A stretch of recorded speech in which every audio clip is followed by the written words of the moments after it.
সুইজারল্যান্ডের ওয়েদার আজকে মারাত্মক রোমান্টিক এবং সুন্দর। এখানকার প্রকৃতি যেন নিজের রূপ প্রকাশ করতে উদ্ধৃত হয়েছে। সকাল থেকেই ঝিরিঝিরি বৃষ্টি পড়ছে, শীতের আমেজ কমে এসে একটু গরম গরম ভাব পড়েছে। তার মধ্যে ঝিরিঝিরি বৃষ্টির দারুণ কম্বিনেশন। আদ্রিতা অ্যানিকে সাথে নিয়ে বসে আছে বারান্দায়, এক হাতে অ্যানির গায়ে হাত বুলিয়ে দিচ্ছে এবং অপর হাত গালে রেখে গভীর মনোযোগে বৃষ্টি বিলাস করছে। ছোট ছোট বৃষ্টির ফোঁটা আসমান হতে টুপটাপ করে জমিনে পড়ছে, মৃদু শব্দও হচ্ছে। বাংলাদেশের গ্রাম অঞ্চলে টিনের চালে বৃষ্টি পড়ে যেমন ঝমঝম শব্দ হয় তেমন নয়, এই শব্দ অন্যরকম। আদ্রিতা হাত এগিয়ে বৃষ্টি ছোঁয়ার বৃথা চেষ্টা চালায়, তবে ব্যর্থ হয়। অদ্ভুত ডিজাইনে তৈরি এই বাড়িখানা থেকে ইচ্ছে করলে বৃষ্টি ছোঁয়া যায় না, তার জন্য দীর্ঘ পথ অতিক্রম করে রাস্তায় বেরোতে হবে। বিরক্ত হয় আদ্রিতা, মুখ বাঁকায় বিড়বিড় করে বলে, যেমন আবরার তাসনিন তেমনই তার বাড়ি, দুটোই বিরক্তিকর। দূর পাহাড়ে দুজোড়া কপত কপতি দু হাত মিলে পরম শান্তিতে বৃষ্টি বিলাস করছে। দেখে বাঙালি মনে হচ্ছে, কেননা মেয়েটি কালো রঙের থ্রি পিস পরা। সাধারণত সুইজারল্যান্ডের বাসিন্দারা থ্রি পিস পরে না। ওই 2-4 জন বাঙালি জীবিকা নির্বাহের জন্য সুইজারল্যান্ডে পাড়ি জমায়, তারাই থ্রি পিস পরে। কপত কপতেই বৃষ্টি বিলাস করা এবং পাহাড়টা দারুণ সুন্দর, তবে আদ্রিতার কলিজা ঠান্ডা করার মতো না, কেননা বাংলাদেশের মতো সবুজে ঘেরা নয় এই পাহাড়। নেই কোনো ঝর্ণা, চা পাতার বাগানও নেই। আদ্রিতার মতে পাহাড় মানেই চায়ের বাগান, যদিও চা বাগানে যাওয়ার অভিজ্ঞতা খুবই কম তার। সেই ছোট্টবেলায় মায়ের সঙ্গে গিয়েছিল একবার, গোটা স্মৃতি ধরে রাখতে অক্ষম, তবে শুধু চা পাতা এবং আঁকাবাঁকা পথটুকুই মনে আছে। আহা, কি দারুণ ছিল মায়ের সাথে কাটানো মুহূর্তগুলো। অ্যানি মিউ মিউ শব্দ করে ওঠে। আদ্রিতা ভাবনার জগৎ থেকে বের হয়, তাকায় অ্যানির পানে, আদুরে ভঙ্গিমায় শুধায়, কি হয়েছে বাবু, খিদে পেয়েছে? অ্যানি জবাব দেয় না, বরং আরও একটু গা ঘেঁষে হয় আদ্রিতার। কোলের ওপর মুখ রেখে পুনরায় চোখ বন্ধ করে। তখনই সিয়ামের আওয়াজ শুনতে পায় আদ্রিতা, উচ্চস্বরে আতিয়া বেগমকে ডাকছেন। আন্টি, ও আন্টি, কোথায় আপনি? দেখুন আমি এসেছি, কিছু খেতে দিন। বুকের ভেতরটা কেমন করে ওঠে আদ্রিতার। অদ্ভুত এক ভাবনায় শরীর কেঁপে ওঠে, মুখশ্রী লাল হয়ে যায় লাজে। আশ্চর্য ব্যাপার, মনে মনে বলে, পাগল আদ্রিতা, তুই কেন গলে যাচ্ছিস ওই বাজে লোকটার ফাঁদে? কেন নয়ন জোড়া বন্ধ করলেই তাকে দেখিস? কেন বিছানায় গা এলিয়ে দিলে লোকটার ছোঁয়া অনুভব করিস? কেন তাকে আষ্টে পিষ্টে জড়িয়ে ধরতে ইচ্ছে করে? পাগল আদ্রিতা, তুই কি ভুলে গিয়েছিস আবরার তাসনিন ব্যাট হয়? তুই আসিফ আদনানকে ভালোবাসিস।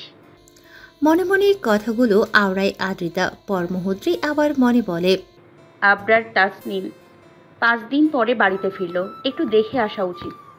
একটা মনের দুরকম ভাবনায় বিরক্ত আদ্রিতা অ্যানিকে কোলে নিয়ে দাঁড়িয়ে পড়ে। ওনা জামা ঠিকঠাক করে ধীর গতিতে পা চালিয়ে এগিয়ে যায় আবরার তাসনিনের কক্ষের পানে। জরিক নদীর পূর্ব পাশে বহুল পরিচিত একটি কফি শপ রয়েছে। আয়ুষ নামক এক ভারতীয় পুরুষের উদ্যোগে এই কফি শপের নির্মিত হয়েছে। এখানে দেশি বিদেশি সকল ধরনের কফি পাওয়া যায়। আবরার এবং আয়ুষ একসাথেই এসেছিল সুইজারল্যান্ডে।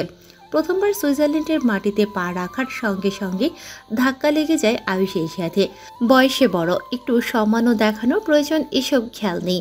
রক্তটা আবরার দুঘা বসিয়ে দিয়েছিল। সেই থেকে আয়ুষের নজর আবরারের পানে। এরই মধ্যে বহুবার দুজনের ঝামেলা হয়েছে। আয়ুষ আবরারকে হারানোর জন্য বহু ফন্দি এঁটেছিল, বরাবরই ব্যর্থ হয়েছে। এই মুহূর্তে আবরার তাসনিন বসে আছে কফি শপে, তার মুখোমুখি বসে আছে আয়ুষ এবং টনি। গোটা কফি শপ দখল করেছে তাদের বডিগার্ডরা। সকলের হাতে রয়েছে বিশাল বড় সাইজের বন্দুক। আবরার 2 হাত টেবিলে রাখে, একটু ঝুঁকে বলে, কেন রেখেছ? টনি ঠোঁট বাঁকিয়ে হাসে, তোর ভয় করছে না? আমরা এতজন রয়েছি, কেটে টুকরো টুকরো করে ফেলার মতো ক্ষমতা রাখি। তো কাটো। আবরারের স্পষ্ট স্বর, ভরকায় টনি। একটুও ভয় পাচ্ছে না আবরার। এটা মানুষ নাকি অন্য কিছু?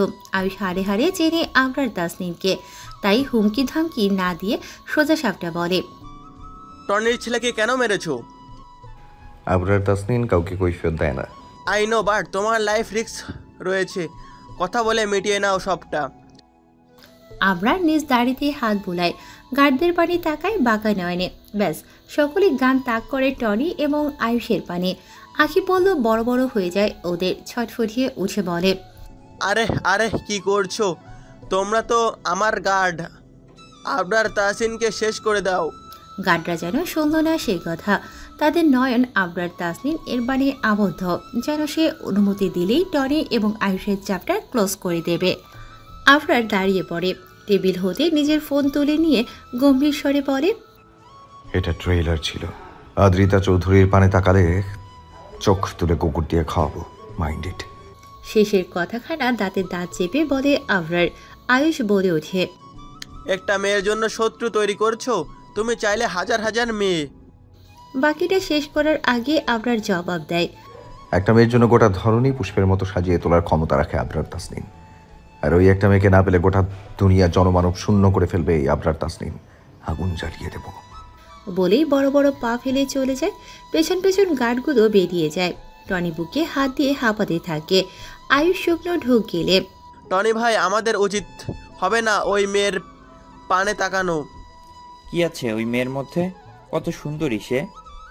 জানি না ভাই, তবে আবরার যেহেতু প্রসিভ, সেহেতু কিছু তো একটা আছেই, একবার দেখা উচিত।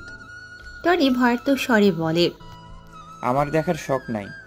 দেখলে কিভাবে আমাদের গার্ড দিয়েই আমাদের মাথায় পিস্তল ঠেকালো। জাস্ট দেখতে চেয়েছিলাম, দেখলে কি করতো। আবরার তাসনিন সাধারণ কেউ নয়, শালা একটা সাইকো। এই শালার সাথে পেরে উঠবো না আমরা। যে বাড়িতে মহিলা নেই সে বাড়িতে কোনো প্রাণী নেই। সুস্বাদু খাবার জোটে না, রুম গোছানো থাকে না, বাড়ি ফিরে কলিং বেল চাপলে কেউ দরজা খোলে না। কি একটা বিরক্তিকর পরিস্থিতি। মা, বলছিলাম কি, আপনি সারা জীবন এখানে থেকেছেন, নাহলে আদুকে রেখেছেন। আতিয়া বেগম হাসে। রুই মাছের পেটির পিস তুলে দেয় সিয়ামের পাতে। হরেক রকমের রান্নাবান্না করেছে সে। টেবিলখানাও সাজিয়েছে ভারী সুন্দর করে। আর এত সব বাজার করে এনেছে সিয়াম। সুইজারল্যান্ডে সাধারণত তরতাজা মাছ পাওয়া দুষ্কর। মাছ বাজারে ফ্রোজেন সব ধরনের মাছই পাওয়া যায়। ফ্রোজেন মাছ আবরারের পছন্দ নয়, তাই কখনোই মাছ খাওয়া হয় না। সারা বছরে ওই ম্যাশ পটেটো, মাংস, রুটি, পিৎজা এসব খেয়ে জীবন চলে। তবে আতিয়া বেগম সুইজারল্যান্ডে এসেছে পর থেকেই হরেক রকমের খাবারের স্বাদ গ্রহণ করতে পারছে। উনি প্রতিদিন নতুন নতুন আইটেম রান্না করে। এসব রান্না আবরার ছুঁয়েও দেখে না, তবে সিয়াম পেট পুড়ে খায়। এই তো সকালে ভাপা পিঠা বানিয়েছিল, খেজুরের গুড়ে তৈরি মিঠা, আহা যেন অমৃত। সিয়াম গাপুস গুপুস 5খানা পিঠা সাবার করেছিল এবং কিছু নিয়ে গিয়েছিল আমান, আহাদ আর ইভানের জন্য। তা তো হয় না বাবা, ফিরতেই হবে আমায়। আর আদ্রিতা থাকবে কার ভরসায়? হাত দেখেছো বাচ্চাটা, এখানে আর রাখবো না ওকে। কন্ডিশনের হতাশার বেশ টের পাচ্ছে সিয়াম। সবই মাছের পিছে কামড় বসাচ্ছিল। আতিয়া বেগমের কথা শুনে থেমে যায় এবং প্লেটের এক কোণায় অযত্নে ফেলে রাখে, যেন খাওয়ার রুচিটাই হারিয়ে গিয়েছে। কপালে 3টে ভাঁজ ফেলে তাকায় আতিয়া বেগমের মুখপানে, করুণ স্বরে শুধায়, আপনার সঙ্গে বিয়ে। সিয়ামের কথা শেষ হওয়ার আগে আতিয়া বেগম বলে ওঠে, আমি বেঁচে থাকতে ওদের বিয়ে মানব না। এতদিন আবরার মানেনি, এবার আমি মানছি না। মরে গেলেও আদিকে দেব না আবরার কাছে। নিকুচি করেছে বিয়ের। শুকনো ঢোক গিলে সিয়াম গালে হাত দিয়ে বসে, পরপরই হাসি পায়। ঠোঁট প্রসারিত করে একটুখানি হেসে নেয়, বিড়বিড় করে বলে, বাহ, এবার জমবে মজা। দেখা যাক বেপরোয়া আপনার কি করে, কিভাবে মানায় নিজের মাকে। আরিফ ভাইয়ের সঙ্গে কথা বলেছি, বাংলাদেশে ফিরে ওনার মেয়েকে ওনার হাতে তুলে দিয়ে আমি শান্তিতে দুদণ্ড বসবো, আর কাউকে নিয়ে চিন্তা করবো না। আতিয়া বেগম চলে যায়। যাওয়ার আগে অবশ্যই সিয়ামকে বলে, আস্তে আস্তে খাও। আফরার যখন বাড়ি ফিরে তখন ঘড়ির কাঁটা 3টার কোটার আটকে পড়েছে। গোটা শহর গভীর ঘুমে আচ্ছন্ন। ঘন কুয়াশায় জুরিখ শহর ঢেকে আছে। আফরারের ছোট্ট বাড়িখানাও কুয়াশার আবরণে সাদা রং ধারণ করেছে। কালো রঙের গাড়িখানায় বেহাল দশা। চাকা খুলে গিয়েছে, কাঁচ ভাঙা, ড্রাইভিং সিটে রক্ত লেগে আছে, স্টিয়ারিং বেঁকে গিয়েছে। আবরার গাড়িখানা গ্যারেজে নেয়ার চেষ্টা করে না। মাঝ রাস্তার গাড়ি থেকে রক্তমাখা হাত দ্বারা দরজা খুলে বেরিয়ে আসে। ডান পায়ে বেশ আঘাত পেয়েছে, জুতো ভেদ করে ঢুকে পড়েছে কাচের টুকরো। ঠোঁট ফেটে রক্ত গড়াচ্ছে। কপালেও বেশ আঘাত পেয়েছে। আধ ভাঙা গাড়ির পানে এক পলক তাকায় আবরার, পরপরই বিড়বিড় করে আওড়ায় ও, অতঃপর পা টেনে টেনে বাড়ির মূল ফটকে চলে আসে। পাসওয়ার্ড টিপে দরজা খুলে বাড়িতে প্রবেশ করে। ড্রয়িং রুমের আলো জ্বলছে, যেটা বিরক্ত লাগে আবরারের নিকট। সোফার উপর হয়ে শুয়ে আছে সিয়াম, তার পিঠের উপরে অ্যানি। আবরার ভ্রু কুঁচকায়, জুতো খুলে ছুঁড়ে মারে বাঁ পাশে অবস্থিত র্যাকের উদ্দেশ্যে। পায়ে বেশ চোট পড়ে, খানিকটা ব্যথাও পেল বোধহয়। ফর্সা মুখশ্রী লাল হয়ে ওঠে, টাই টেনে ধীরে করে তারপর পা বাড়ায় কিচেনের উদ্দেশ্যে। এই মুহূর্তে ব্ল্যাক কফি না হলে চলবেই না। মাথাটা বড্ড ব্যথা করছে। টুংটাং আওয়াজে ঘুম ভেঙে যায় সিয়ামের। পিটপিট করে চোখ খুলে কিচেনে তাকায়। আবরার তাসনিন এর রক্তাক্ত মুখশ্রী দেখে দৌড়ে এগিয়ে যায়। বেচারা অ্যানি ঠাস করে ফ্লোরে পড়ে, বেশ ব্যথাও পায় বোধ হয়। মিউ মিউ আওয়াজ তুলে এদিক ওদিক ছোটাছুটি করতে থাকে। সেদিকে খেয়াল নেই সিয়ামের। সে আবরারের পাশে দাঁড়িয়ে শোধায়, কি হয়েছে? আঘাত পেলে কি করে? আবরার জবাব দেওয়ার প্রয়োজন বোধ করে না। গভীর মনোযোগে পাতিলে পানি ঢালতে থাকে। সিয়াম বিরক্ত হয়, ঘুরে ঘুরে পর্যবেক্ষণ করে। দেখে মনে হচ্ছে বেশ ভালোই আঘাত পেয়েছে, ট্রিটমেন্ট করা প্রয়োজন। নির্লজ্জ সিয়াম উত্তেজিত হয়। আবরারের ক্ষত স্থান হতে রক্ত মুছে দেয় নিজ হাতে। আবরার বিরক্ত স্বরে বলে, I am fine, please leave me alone. Siam সত্যি এক দৌড়ে বেরিয়ে যায় কিচেন থেকে। নিজ কক্ষের পানি ছুটতে থাকে। পথিমধ্যে উষ্টা খেয়ে পড়েও যায় একবার। ব্যথা পায় বুকে, তবুও থামে না। তখনই উঠে আবারও ঝরে কাবাট খুঁড়িয়ে ফার্স্ট এড বক্স নিয়ে দুদণ্ড দাঁড়ায়। জোরে জোরে শ্বাস টেনে নিজেকে স্বাভাবিক করার পায়তারা আটে, কিন্তু ফলাফল শূন্য। আবরারের ততক্ষণে পানি গরম হয়ে গিয়েছে।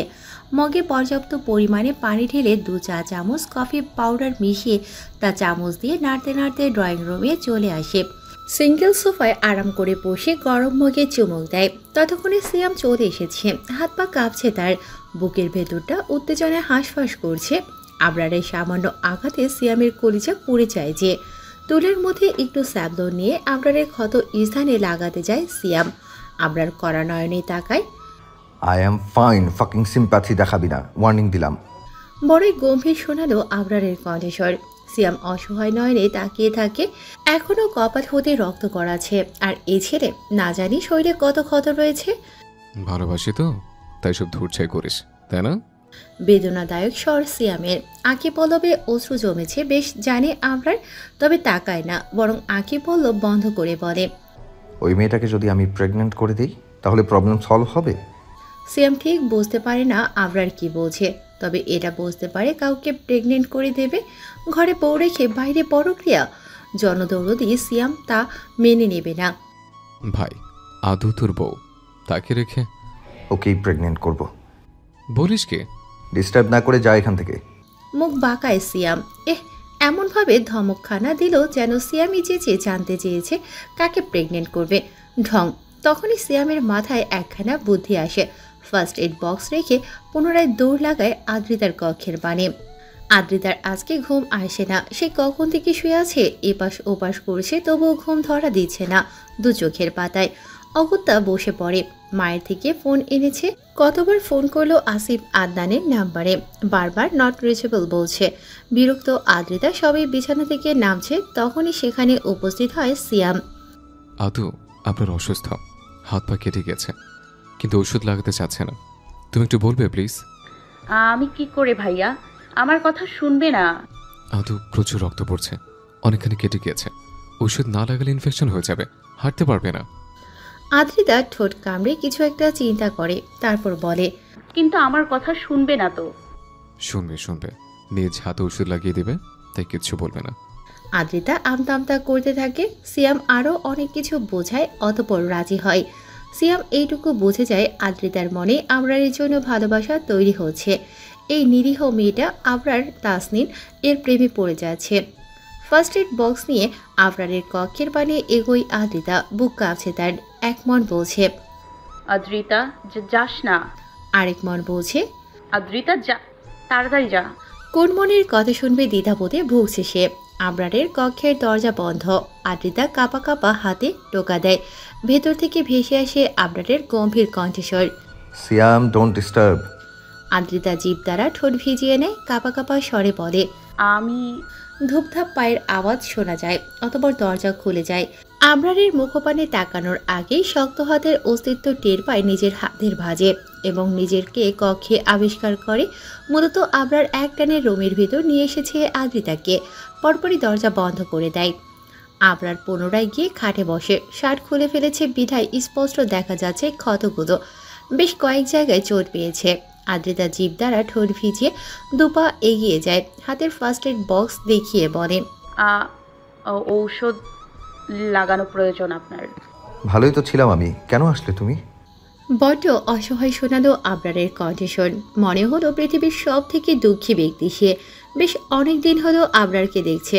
বরাবরই গম্ভীর রক্তটা মুড়ি মানুষটার এমন করুণ স্বর বেশ অবাক করে আদ্রিতাকে। মনে মনে ভাবে, কিসে রয়েছে ওনার দুর্বলতা? কেন এত আকুল সে? কিসের টান? পর মুহূর্তেই হৃদয় জবাব দেয়, কোনো টান নেই, হয়তো ড্রিঙ্ক করেছে তাই ভুলভাল বকছে। তবে মনে একটু সাহস জাগে। যেহেতু কণ্ঠস্বর নরম, তার মানে মনটাও আপাতত ঠিকঠাক। এই মুহূর্তে ধমক খাওয়ার চান্স কম। তাই দুপা এগিয়ে আসে, ফার্স্ট এড বক্স খাটের উপর রাখে। ওনার কোনা শক্ত করে চেপে ধরে জিভ দ্বারা ঠোঁট ভিজিয়ে নেয়। অতপর রিনিয়ে বলে, আর মাত্র কয়েকদিন, তারপরেই চলে যাব। আপনাকে আর বেশি দিন সহ্য করতে হবে না আমায়। কথাটা বোধহয় ভালো লাগলো না আবরারের। মুহূর্তেই করুণ মুখশ্রী লালচে রং ধারণ করে। বিলাই আঁখি পল্লবের সাদা অংশের রং বেদনায়। শীতের সিজন, তারপরেও কক্ষে লো পাওয়ারের এসে চলছে। তবুও কপালে বিন্দু বিন্দু ঘামের কণায় দেখা মিলছে। ঘন কালো দাড়িযুক্ত চোয়াল শক্ত হয়ে যায়। কটমট শব্দ হয়, হয়তো দাঁতের ওপর দাঁত রেখে চাপ প্রয়োগ করছে। হাত দুটো মুষ্টিবদ্ধ করে বড় বড় পা ফেলে এগোয় আদ্রিতার পানে। আবরারকে এগোতে দেখে আদ্রিতা চমকায় এবং খাটে বসে পড়ে জড়সড় হয়ে। ভয়ার্ত দৃষ্টিতে তাকায় ওই রাগান্বিত মুখপানে। অসহায় মুখশ্রীতে স্পষ্ট ফুটিয়ে তোলার চেষ্টা করে। কি যা বলেছি ভুল বলেছি, প্লিজ ক্ষমা করে দিন। কিন্তু মুখ ফুটিয়ে বলতে পারে না। আবরার আদ্রিতার সামনে দাঁড়িয়ে একটুখানি ঝুঁকে পড়ে। মুখের কাছে মুখ নিয়ে গাল চেপে ধরে শক্ত করে ঠোঁটে চাপ খেয়ে ফাঁক হয়ে যায়। যেন এখনই চল ভেদ করে আঙুলগুলো মুখে ঢুকে পড়ে। ব্যথায় জর্জরিত আদ্রিতার আঁখি পল্লবে অশ্রুকণা জমে ওঠে। আমাকে পাগল বানিয়ে এখন পালানো হবে? আমি পালাতে দিব? যতদিন না আমার তৃষ্ণা মিটবে ততদিন কোথাও যাচ্ছ না তুমি। নিজের কথা শেষ করে চোয়াল ছেড়ে দেয়। আদ্রিতা নিজের গালে হাত বুলিয়ে নিঃশব্দে কেঁদে ওঠে। আবরার কপালে দু আঙুলের বিচরণ করিয়ে জোরে জোরে শ্বাস টানতে থাকে। কপালে বোধহয় চোট পেল। গড় গড় করে রক্ত বেরোতে শুরু করে ক্ষত স্থান হতে। আদ্রিতার কান্নার শব্দ বিরক্ত হয়। মৃদুস্বরে ধমক দিয়ে বলে ওঠে, stop your fucking crying, I hate this. Adrita চমকায়। মুহূর্তে কান্না থেমে যায়। দু হাতে চোখের পানি মুছে ফেলে। মনে মনে বিড়বিড় করে বলে, শালা খচ্চর, আমাকে মেরেছিস, আমি কাঁদছি, তাতে তোর বাপের কি? তুই ঘৃণা করলে আমার কি? নাচমু আমি, শালা হনুমান। আবরার এদিক ওদিক পায়চারি করে খানিকক্ষণ, তারপর আদ্রিতার পাশে এসে বসে। আরেক দফা চমকায় আদ্রিতা। একটু সরে বসতে চায়। আবরার কোমর পেঁচিয়ে ধরে। অপর হাতে ওড়না টেনে ফেলে দেয় ফ্লোরে। কপাল কুঁচকে বলে, আমার সামনে আসলে এসব যেন না দেখি। আদ্রিতা মাথা নিচু করে ফেলে। কিছু বলবে বলে সিদ্ধান্ত নেয়। তখনই গলার একটু নিচে ভেজা ওষ্ঠের বিচরণ টের পায়। খোঁচা খোঁচা দাড়ির ঘর্ষণ অনুভব করে। ভূমিকম্পের ন্যায় কেঁপে ওঠে আদ্রিতার সর্বাঙ্গ। মৃদুস্বরে ঘুমিয়ে ওঠে। আবরার বেশি সময় নেয় না। নরম স্থানে দাঁত বসিয়ে মাথা তোলে। মৌমাছির চাক থেকে যেন মধু খেলো, তেমনভাবে জিভ দ্বারা ঠোঁট চেড়ে নেয়। ব্যাপারখানা দেখিয়ে নেয় আদ্রিতা। লজ্জায় কান দুটো গরম হয়ে ওঠে। চোখ মুখ খিচে বন্ধ করে ফেলে। ওষুধ লাগাতে এসেছো? শান্ত স্বরে প্রশ্ন করে আবরার। জবাব দিতে পারে না লজ্জিত রমণী। এখনও ঠিকঠাক করে শ্বাস টানতে পারেনি। স্বাভাবিকের তুলনায় নিঃশ্বাস একটু জোরেই বইছে। আবরার পুনরায় বলে ওঠে, এভাবে অটিস্টিকের মতো বিহেভিয়ার করলে খেয়ে ইন্টিমেট হতে ইচ্ছে করবে। দ্বিতীয়বার ফিলিংস জাগলে ট্রাস্ট মি, খেয়ে ফেলবো। চটজলদি চোখ খুলে আদ্রিতা বড্ড তাড়াহুড়োয় আশেপাশে ফার্স্ট এড বক্সটার খোঁজ করে এবং পেয়েও যায় আবরারের পাশে। সেদিকে ইশারা করে বলে, ওটা লাগবে। আবরার রক্তমাখা হাতে বক্সটি এগিয়ে দেয়। শক্তপোক্ত হাতখানা নিজের নরম হাত দ্বারা ছুঁয়ে দেয়। মূলত দেখার প্রয়াস চালায় ঠিক কতটা কেটেছে। বিচলিত হয়ে বলে, অনেকটা কেটেছে, এখনো রক্ত পড়ছে। আল্লাহ, আমি কি করব এখন? ডক্টরের কাছে যাওয়া প্রয়োজন। আবরার শুধু ছোট ছোট নয়নে তাকিয়ে থাকে আদ্রিতার মুখপানে। বিচলিত হতে দেখেও শান্ত স্বরে বলে না, আদ্রিতা, এরকম গভীর ক্ষত বহুবার হয়েছে আমার এবং সেরেও গেছে। আমার জন্য এটা নর্মাল, প্লিজ ভয় পেও না। আদ্রিতা সময় নষ্ট করে না, চলতে ফার্স্ট এড বক্স খুলে প্রয়োজনীয় সামগ্রী বের করে নেয় এবং দক্ষ হাতে ঔষধ লাগাতে থাকে। আশ্চর্যজনক ব্যাপার হলো আবরার একটুও শব্দ করে না, চুপচাপ বসে থাকে।